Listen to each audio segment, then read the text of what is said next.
So this first stage here, we're going to get acquainted with some of the scoring tactics used by the game. First of which is getting as close to enemies as you can while you're firing at them. This increases the rate at which your break gauge builds, which means you get, consequently, more breaks and double breaks. Obviously, being right next to the enemies is kind of a risky thing, so there's a little bit of a trade-off there. We'll have our first break coming up here, and our goal for this one is to pull off a double break. This is something you'll occasionally have to do within the game. You'll have to start a break without a double break in your pocket, and you'll have to rely on enemy spawns and such in order to actually get the double break before your single break runs out. We had to do it twice in the first stage though, which is kind of difficult, but not terribly.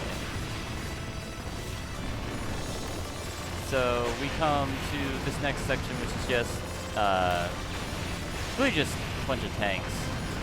You get 2 tanks, or 1 tank and 2 of those guys, and every time you destroy the tank, you get more spawning. So obviously you want to kill as many tanks as possible here. Before we hit this midpoint, where we will have to chain another break once again. Those blue shots there are sort of residual bullets to keep you from getting just staying in the top half of the screen and clearing out everything there. But you can do what I was doing there and step dodge them pretty easily. You just have to be aware that that's a thing that's going to happen. The other thing you saw is when I double broke, I stopped firing for a bit and grabbed as many lock-ons as I can. Basically took advantage of the invulnerability to get the highest break rate multiplier I can when I hit my double break, and that allowed me to get the max 12.8 or 12.8 and get a very good run out of it. It's a very strong first stage.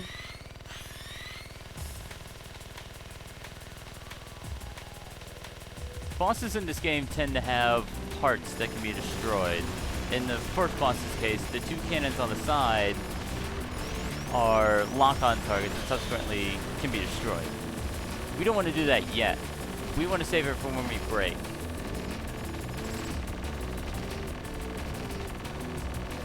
Just sort of wear the boss down until we can actually break for the kill. Because you obviously want to get as high of a break rate on them as you can. So breaking or double breaking towards the end of the boss is the one you want to do. So we get that, we do it like that, and then we get our full lock-ons onto the boss and defeat it. Killing a boss with full lock-ons causes the star rain to happen. Just a little bit of extra score that you can grab here. And I grab the energy so I can set up an early break within the next stage. But overall, a fantastic first stage.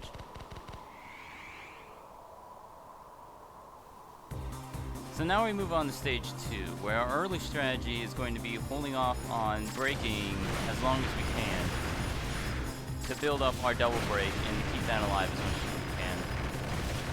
If this stage feels a little familiar, you've probably played some Dodon Punch. It's been a while since I've played it, but it feels like I've seen this kind of stage before. This middling, like, spinner third stage, the desert/canyon wasteland theme with a whole bunch of tanks and some sort of giant structure like this one here. You can sort of see just where the game is drawing influence from. Those little spheres on the lower right are actually really good scoring banks. You can either grind your shots up against them because they don't fire at all or anything, or you can use them for your lock-on chains to get a high multiplier.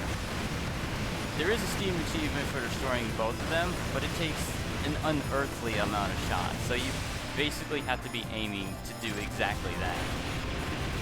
Whereas you may not want to if you're going for score. You may just want to grab some good lock-ons or something like that. It can be a distraction if you let it. This mid-boss is nothing to write home about, but it teaches you the importance of clearing at the right times, like waiting for him to fire those shots just so you can get that much more stars out of it. The turrets that he's unleashing on you right now are destroyable parts, so you have to do a better job than I do of getting good lock-ons onto them. But if you take those down, he has one last attack pattern where he shoots the spread shots out, but he really should not last long.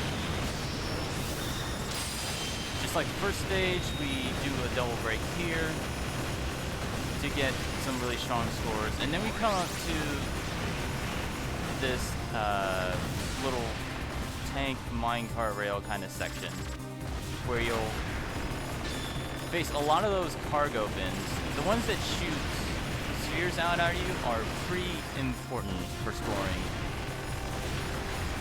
They are invulnerable until they open up, which means they're sort of like the shield chips that we would see in the first stage, where you would really want to grind your shots up against them before they opened up. It's the same kind of deal here, where you can use them for max lock-ons like that, and then you can also grind your shots heavily against them until they open up, getting you some pretty nice score in the process. And this is a very nice score heading into the boss.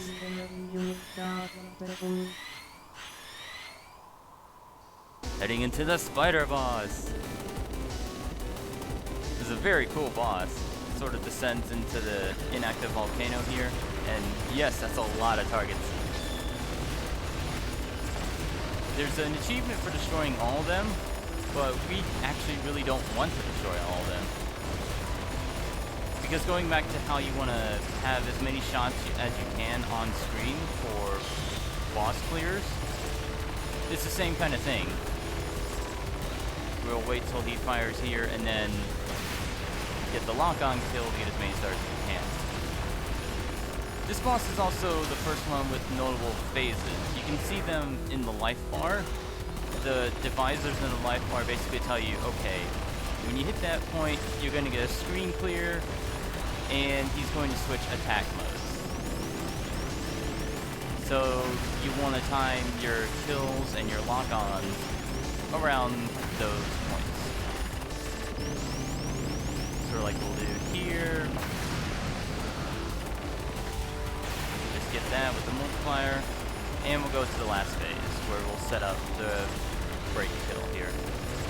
We'll ignore this first wave, and then break on the subsequent one, just to get that many more stars out of it. And even though I mess up the lock-on here, fortunately there's more than enough parts to get a full lock-on and get the star rain regardless. Later bosses aren't so forgiving on that.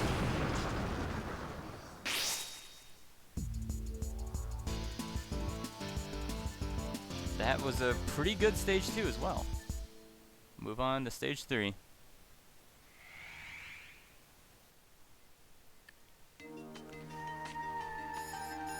So stage 3 starts us off with an early break. I avoid double breaking here to save a double break for the mid-boss. Honestly, the best thing would be to practice more to see if I can pull that off with the double break, but it is what it is. This stage has a very organic theme, features a lot of bugs and plants. Reminds me of Mushihime-sama, which was another cave shoot-'em-up that also had a very organic theme with a lot of enemies being bugs and plants, and you actually rode on a flying beetle too. Mushihime-sama also pretty notoriously difficult, with the sequel, I think it's a sequel. One of the 2 games is featured in that one YouTube video that you've probably seen, the hardest boss ever or something. Also, something about Mushihime-sama is that every shot in the game is a shade of purple, and it is really obnoxious to me. So I can't even try to play it, it's too much to focus on.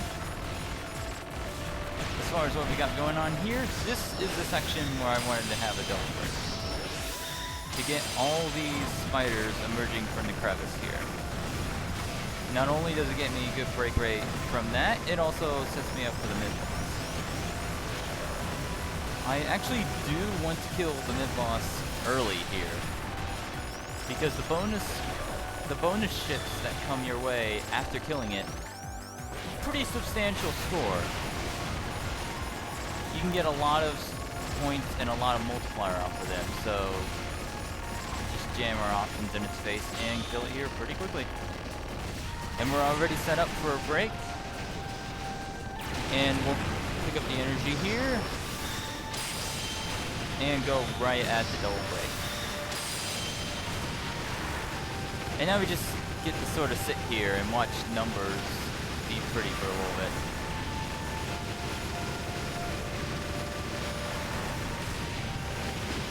Yeah, you can hit 10,000 pretty early in this stage. Just have a little bit left of this segment where we head to the left here, and then we'll start heading forward. The next section is another one where I avoid double braking in favor of saving it for later. It's another one of those things where if I was really serious about, if I was deathly serious about scoring, that I'd try again and practice a whole lot to see which one is better.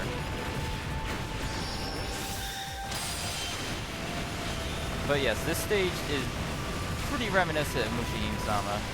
It comes to no surprise. The developer of this game, Yatsubane, is actually he's a one-man team who is actually a top cave shooter, goes by the name of Clover Tack. So that's where the Clover part of the name comes from. A little self-indulgent, but if you make a game like this, whatever. You can name it whatever the hell you want. But yes, he's a top cave shooter, and that's basically where all the game's influences come from. You can tell. Alright, so we'll set up a break here, and then immediately switch into a double break where we get more of these point spheres.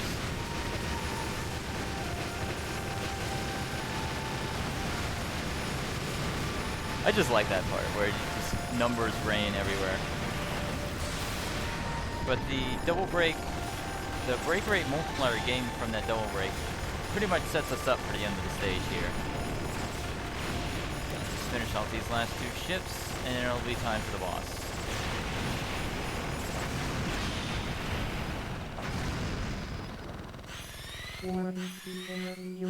Following in the tradition of the cruel spider boss is this thing, like a flying potato or something. Actually, it's like a flower pod, but the first phase here, doors are shut.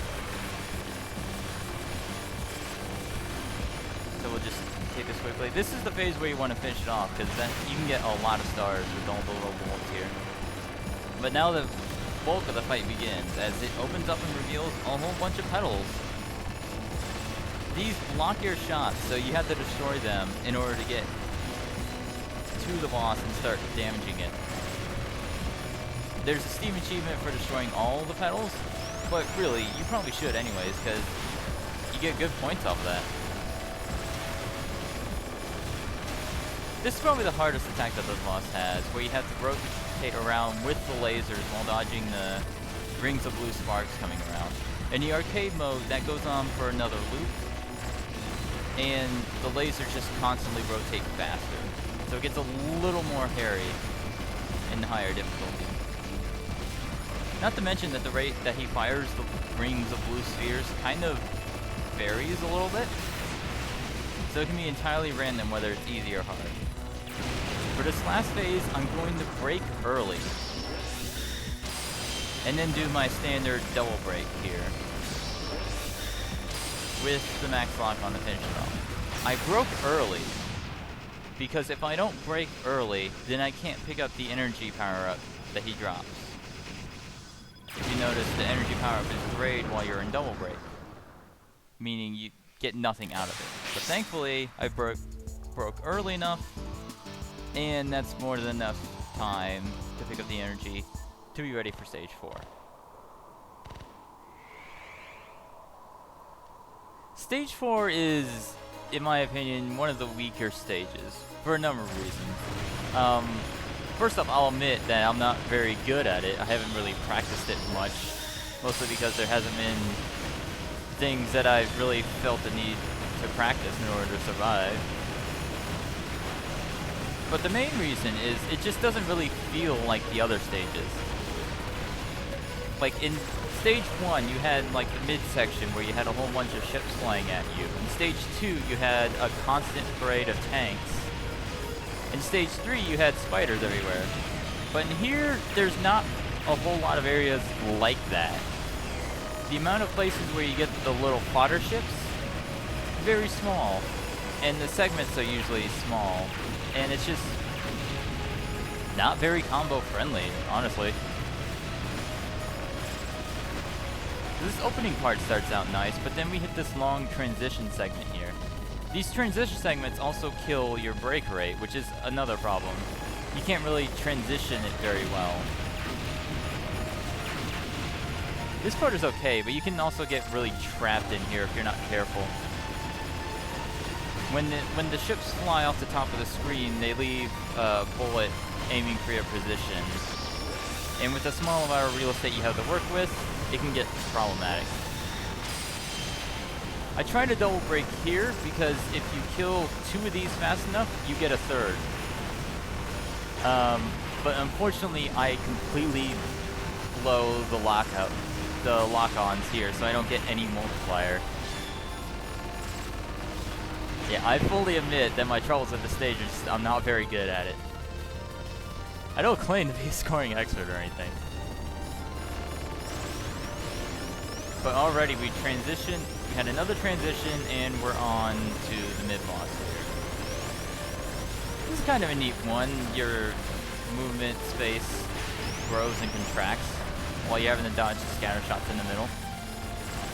I try to get lock-ons to get the break rate multiplier, and I'm only moderately successful.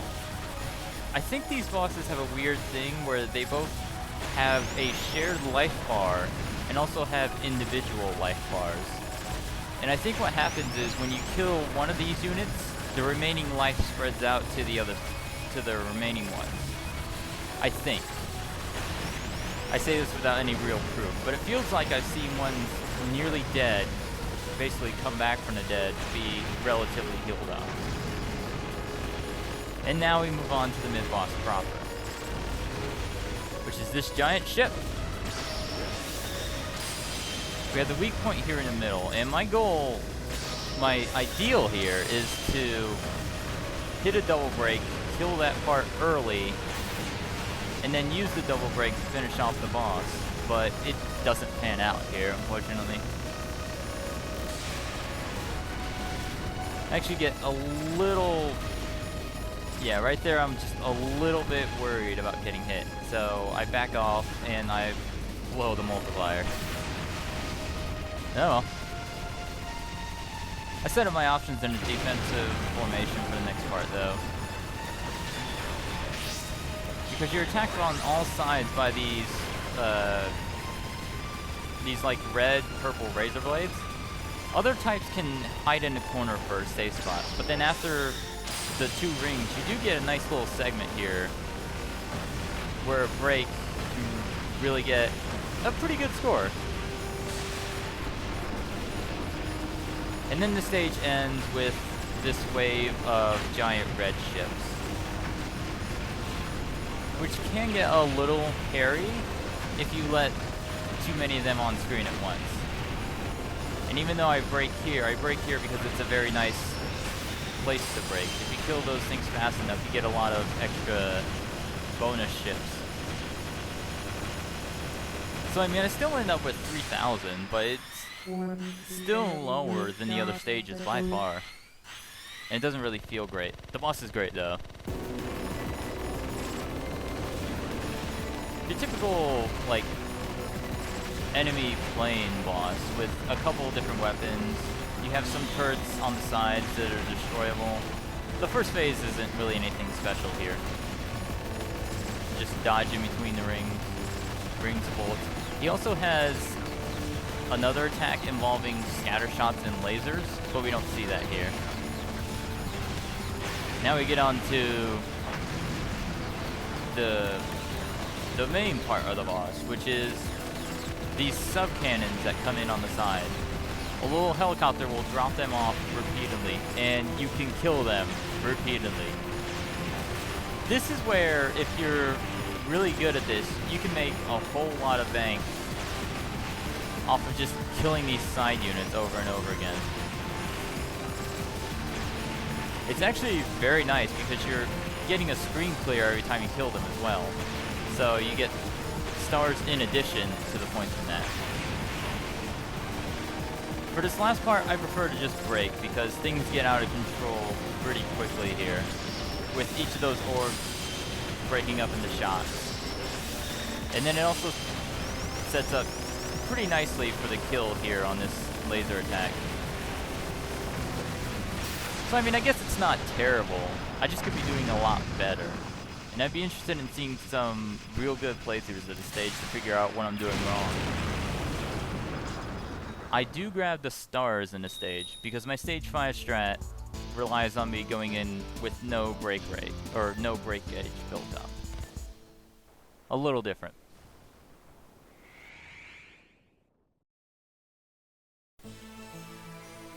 If stage 4 left a bad taste in your mouth, stage 5 will be a lot better for you. It is loaded. It's the double line of tanks there. Didn't give you any indication. Maybe that double line will. Or the double line up top. Even though it has 3 sections that it's divided into with kind of low-key transition points in between them, the sections themselves are just packed with things to kill. It doesn't run into the same problems. In fact, when you're in a section, you can most likely keep a break rate multiplier going for most of the section, if not all. And definitely within this first section, you should be able to carry a high break rate multiplier throughout the entire thing. Like, the multiplier I get from this double break here will just absolutely carry me through the rest of this first section, long after the break itself ends. The only thing you have to be careful with are some of the large laser turrets and tanks coming up here. But thankfully, killing the tanks gives you a full screen clear, so you don't run into much problems. And here's my favorite ship of the entire stage.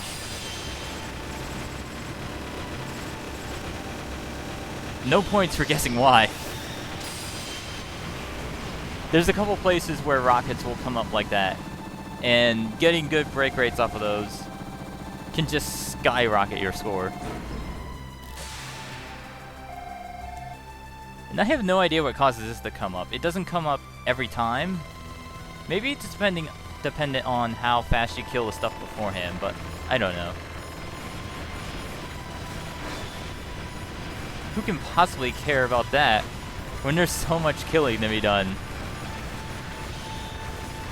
So in this part, I actually miss the big thing, the leftward one, just because there's so much stuff to kill that I actually end up not killing it. Fortunately, nothing really spawns when you kill it, so it's not a huge loss. It's just kind of shameful. But it's okay, there's plenty of opportunity to make up score here.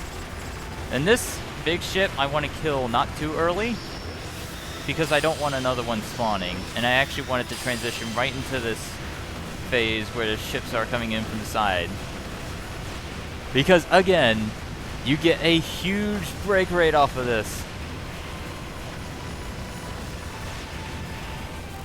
In my best single run of Stage 5, I've actually ended with something like 6,000 break rate.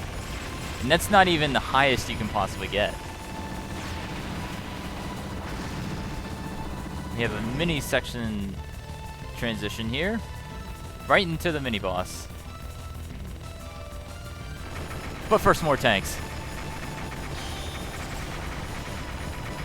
There's a strategy to this mini boss that I unfortunately don't pull off, but it involves his second phase coming up here. when you transition to the second phase, you really want to have a break rate multiplier active, which is what I try to do. And unfortunately, I miss it by just a little bit. And what I try to do to compensate is to destroy the turret in the upper left. But that isn't really successful. So I kind of blow this one scoring-wise, unfortunately. Neither the plan nor the backup plan works. But that's the second real part of this stage where you can make some really great score. But who cares about that? The spider boss is back. This is another one of those things where you don't want to kill it too quickly, but you do want to set it up to kill soon enough. I usually wait till it attacks twice before I really try to go to town on it. You still want to whittle it down in the meanwhile.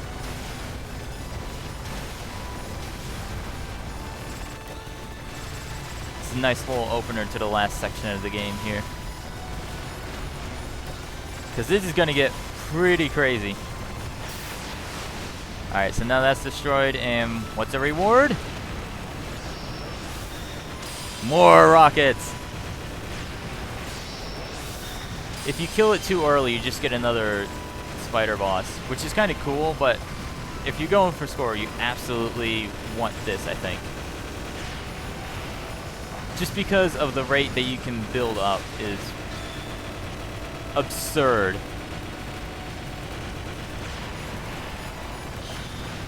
And now we've entered the final leg, featuring the Stage 3 boss again. There's 3 of them here, and killing one of them will give you a full screen clear. The ideal thing to do is to just sort of hop from boss to boss, and just sort of barely kill it in time, and get a giant screen clear. I can't pull it off quite for this second one, unfortunately.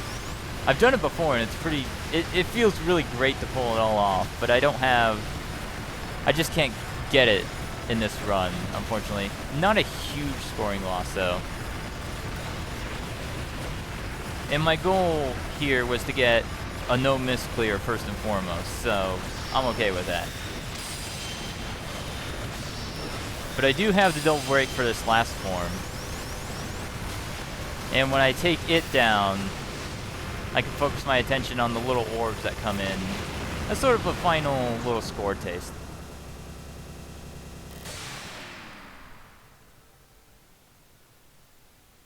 Fun thing is that break rate can at least be 1,000, maybe 2,000 higher if you pull this stage off correctly. Missing the mini-boss was kinda killer, but the run still turned out okay. As for the Stage 5 boss, you have these satellites that emerge from the open area down below. They're not really worth that many points, and they don't fire a whole lot of shots either, so there's really no point to trying to score really high against them. Just sort of take them down and get ready for the boss.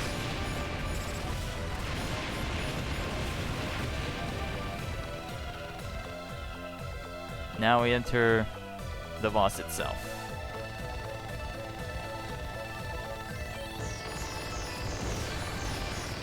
You want to leave the waves of bullets off to the side so that you have plenty of room to dodge them.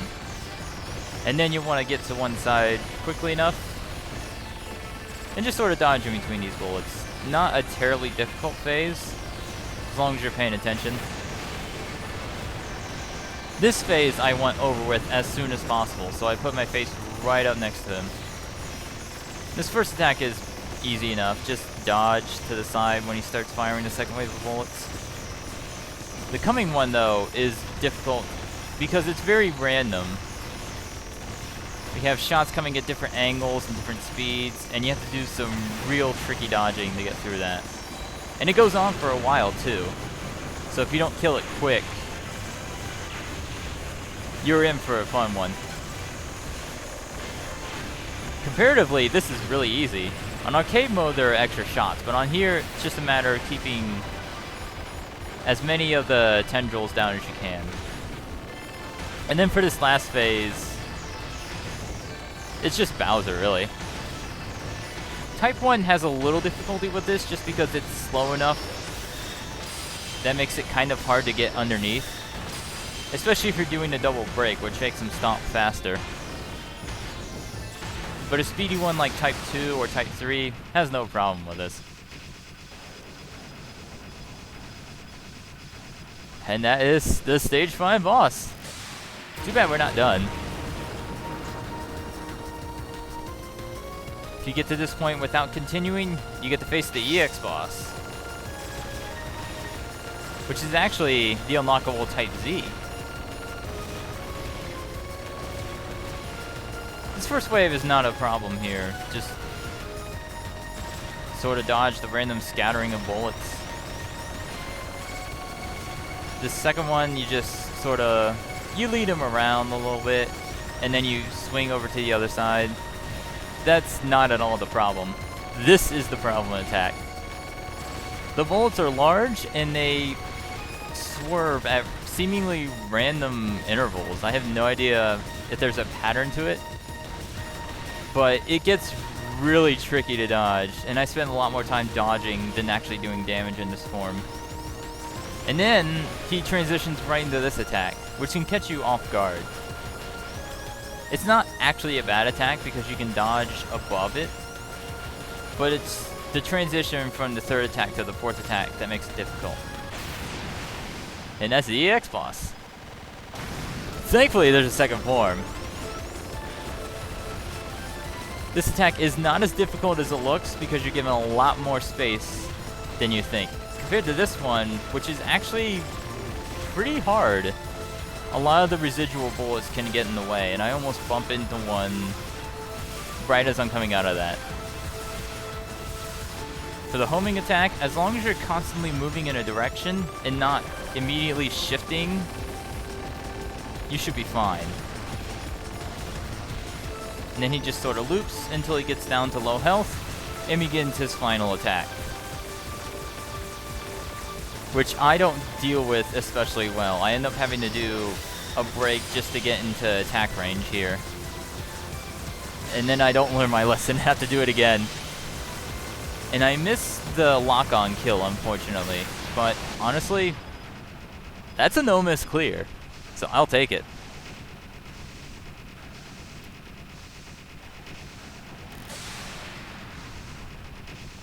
Yeah, the long awkward part where the boss explodes really makes me miss the star rain. But there it is. No miss clear. That was a pretty good run. I'd say it's what's the word? Yeah, let's go with that. Best part about the no miss clear is you get an insane bonus from both the no miss and the lives you have remaining.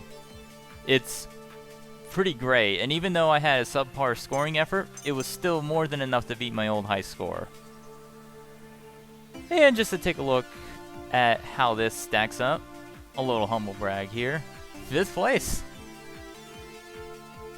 I could probably do a lot better if I got stage 5 correct, but that's for another time.